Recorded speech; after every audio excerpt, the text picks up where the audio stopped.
What's up, guys? I'm back for another model kit video. So you may be wondering what's in this mysterious white box in front of us. That actually is the box that this product was originally shipped in. And I'm going to go ahead and reveal what it is. So it's in fact another Zoid. So not just any Zoid, but perhaps the coolest Zoid I've ever had the pleasure of having in my collection. And that is a Shield Liger, but not just any Shield Liger. This is the Shield Liger Commander SP. So a little bit of history around this guy. First of all, huge shout out to Brianna Sagal from the Zoids Collectors group on Facebook. She was selling this guy, and I decided to pick him up for her. And he's in great condition, and she did a really good job of taking care of him. And I really appreciate doing business with her. Huge shout out, because this thing is absolutely incredible. So without any further ado, let's get right into it. So this Shield Liger actually has 3 different modes, which we're going to be going through together. So a little bit of history about the Shield Liger itself without boring you guys to death, because I technically have already done a Shield Liger video when I did the Modeler Spirit Series 1/44th scale Shield Liger.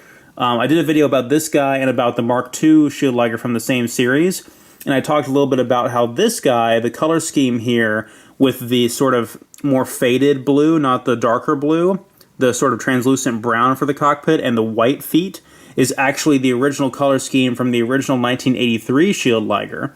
And the dark blue with the silver feet did not come around until the anime version in 1999. But that's sort of the color scheme we all know to be correct with the Shield Ligers, that darker blue, but this is actually the original color scheme. So whether or not you have the 1983 Shield Liger, or if you have the Zoids Super 1000 Shield Liger, or the Shield Liger Mark II, any of those other models, or let's say you have the Shield Liger DCSJ, any of those variants, you essentially have the same model kit as what this is if you own a Takara Tomy Shield Liger. But obviously the most strikingly different thing about this one is that it's red, of course, but I'm not going to go into too much detail about that. But I will say that it's not paint, it's actually molded in this incredibly nice metallic red plastic. So I don't know if you can see yeah, you can definitely see the metallic texture like right in there as I'm moving it around in the light, and it is absolutely gorgeous. This may actually be a nicer metallic red than what we have on the Kotobukiya HMM Leon Blade Liger, which I also have, but I haven't finished building it yet.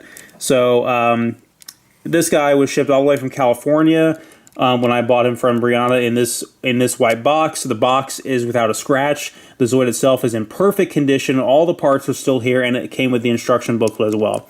So we're going to go over his first form here. So his first form is the standard Shield Liger form. He's a motorized kit. He does not have any batteries in him, thankfully. Some of the moving parts include, the mouth and the legs obviously move with the motorized function. We also have the vents that open up to deploy the shield.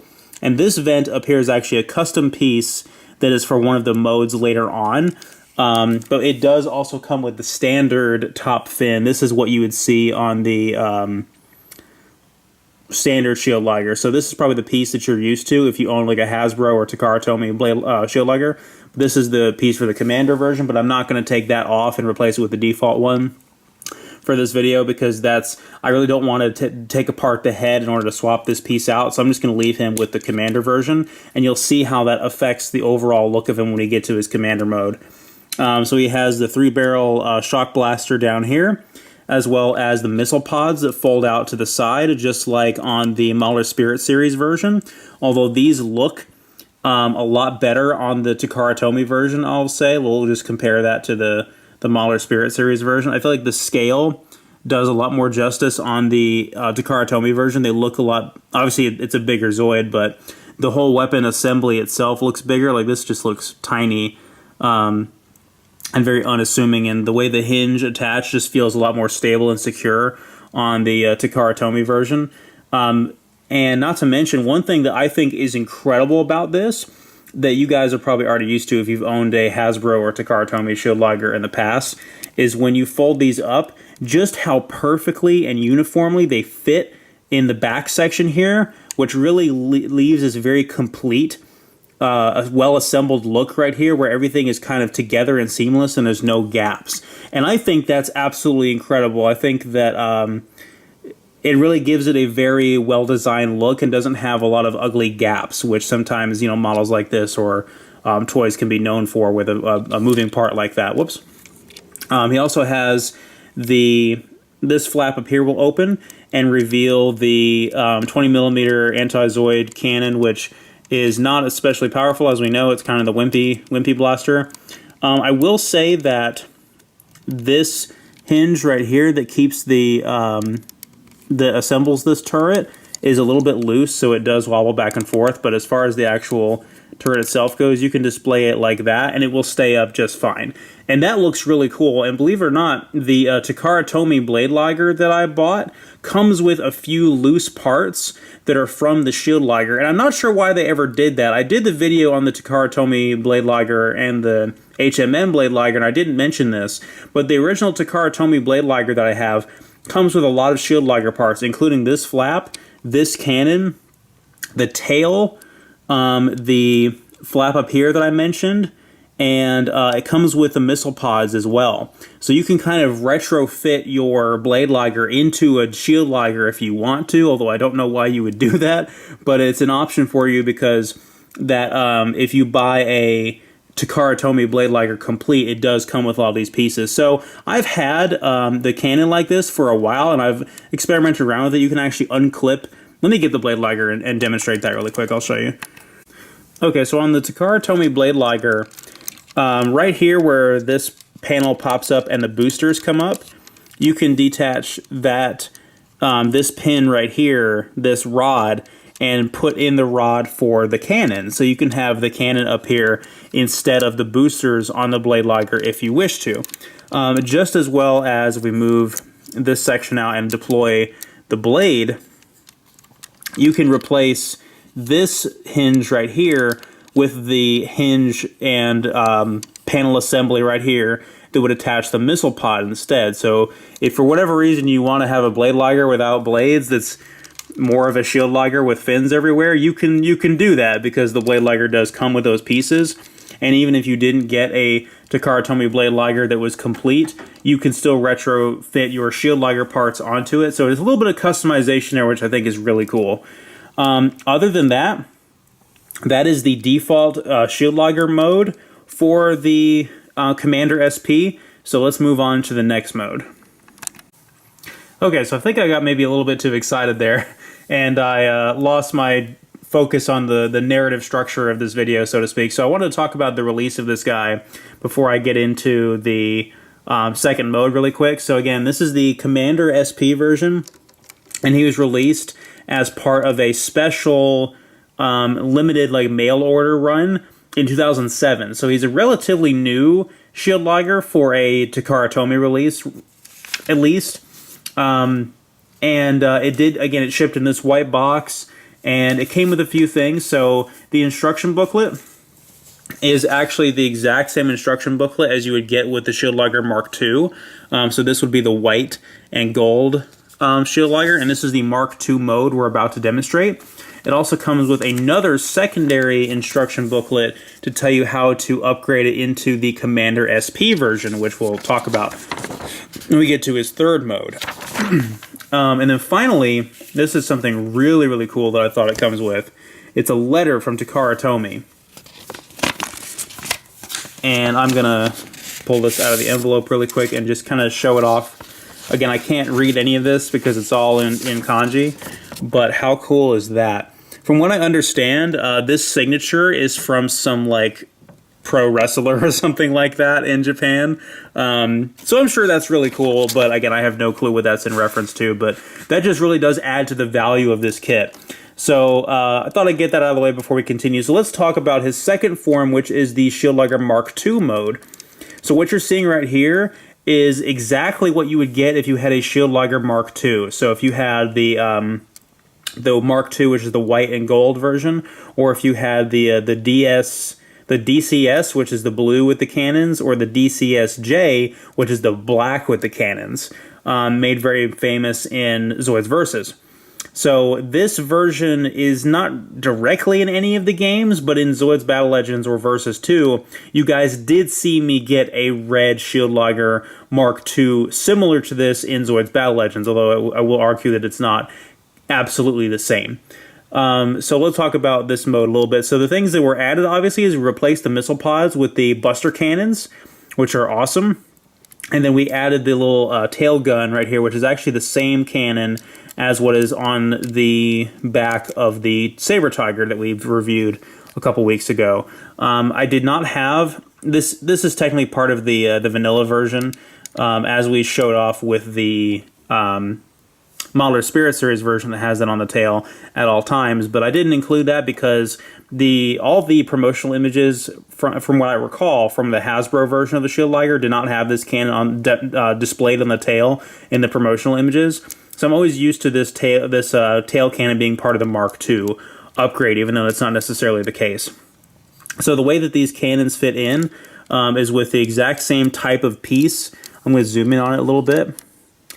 This piece right here, this block, is the exact same type of piece as what the missile launcher is, and it tabs in the exact same way. The only problem is the connection is not super, super tight, but thankfully the joints are pretty tight. But what that results in is when you try to, if you have the cannon down and you articulate it like this, which is how it's supposed to be displayed when the guns are in use, and then you want to rotate this back and put the cannon in its upright position, you're probably going to pop the cannon out of its socket, which is unfortunate. But other than that, the structural integrity of this kit, especially considering that, you know, it's old and most Zoids at this point are going to suffer from a little bit of wear and tear because they're so old, I gotta say it's actually pretty good.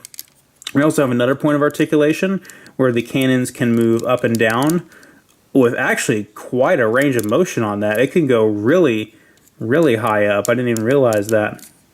So, again, both cannons can drop in the same way. Let me see if I can put that back in the upright position the way I described. Let's see. Without popping the thing out, let me set it down. Try to be incredibly gentle with my Zoids, as you guys know. Alright, and there we go. So again, the cannons are really heavy, which does put a little bit of strain on the joint right here, so I would be very careful about that you're not knocking the cannons to the side and letting gravity just let them fall down, because you're going to stress out this joint down here quite a bit, so be careful of that. This joint on my Takara Tomy Blade Liger is pretty stressed out, I will say that. But these cannons just look absolutely incredible. I've always been a huge fan of the Mark II Shield Liger, and just how incredibly badass it is, because you know that this guy would just be leading the charge with a whole battalion of regular Shield Ligers behind him, and they would all take the brunt of the damage from the enemies, you know, Iron Kongs and Dark Horns and things like that, and they would deploy their shields and take that punishment, and this guy would jump out and just unleash hell on those guys with these Buster Cannons. So, the other thing I want to point out about these cannons I think is really cool is actually these tubes that connect it. This piece on the back is added for the Mark II assembly, and it slides in over that tail section right there. One thing I forgot to do, actually, now that I see that, is when you upgrade it to the Mark II version, you can take the missile pods and you can tab those into this section on the tail as well, which looks really cool as well. You guys saw that on the white Mark II that I have, the Modeler Spirit Series version, which, again, that version is nice, but I didn't build it all that well, so I have a ton of problems with that Mark II Modeler Spirit Series. But these tubes, they're actually not rubber. They actually feel like they are made of metal, and it's almost like a metal spring because each individual section is like coiled. So it's incredibly flexible, but it's metal, so it's not going to suffer from dry rot or anything like that. So probably, your Shield Liger Mark II from the 80s still has these intact because they didn't suffer from dry rot and disintegrate like they would if they were made out of pure rubber. And I think that's awesome. So that about covers the second form. Now we're going to move on to the really good part, which is the third form. Alright, so here we have the Shield Liger in its Commander SP mode. This is the big badass version that you can't get anywhere else. And this is really, really incredible to me. So I decided to deploy both of the cannons so you get to see what they look like down like this. So let's go over the new pieces that they added. So the first thing that they did is they gave us a new cannon for the top here, which looks really cool. It's a much beefier cannon than what we had before. And if you guys know anything about my relationship with the Shield Liger in the video games, the cannon that it comes with by default is pretty weak.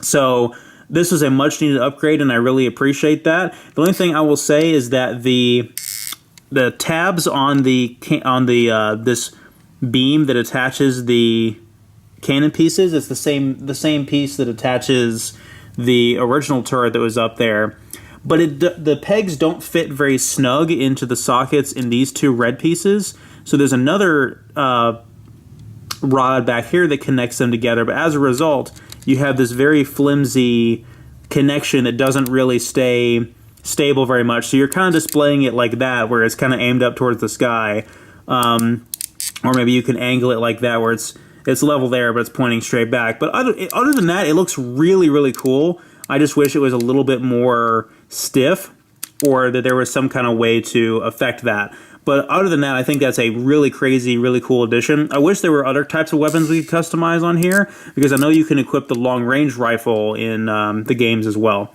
So some of the other pieces that we added another cannon that attaches to the bottom of the triple barrel shock blaster down here. So we have even more firepower underneath, as if we needed more firepower on this bad boy. And then if we go over here towards the tail, we have the final piece that replaces, it slides on the exact same way that this piece does from the Mark II version. You can see the slots right here where it slides over the tail piece. It slides on the exact same way. And then the cables, instead of attaching on the back right here, they plug into the top, which kind of gives you this vibe that this is like a power pack or like an assault unit similar to what the Great Saber has. So you can see like wings and thrusters on this, and it definitely looks like it maybe is supplying a little bit extra firepower to the Buster cannons, which is a awesome, awesome look for this guy. So yeah, that is the fully decked out Commander version, and it is incredible. So let's just do a quick size comparison. So obviously I have, let me back up the camera a little bit. So obviously I have, let me get the box out of the way. I have the Takara Tomy Blade Liger, which, I mean, with the cannons out and everything, this guy just looks so much bulkier by comparison. It really does look incredible. And then finally, I also have, you guys saw this earlier, the 1 in 1/44 scale Shield Liger from the Mahler Spirit series, which, again, this guy just looks enormous compared to. So thank you once again to Brianna Sagal for sending me this guy. This may actually be one of my favorite Zoids in my entire collection right now, and I'm really, really happy that I was able to pick this guy up for a competitive price, because he is quite rare from what I understand. So thank you guys so much for watching, and I will see you guys in the next video.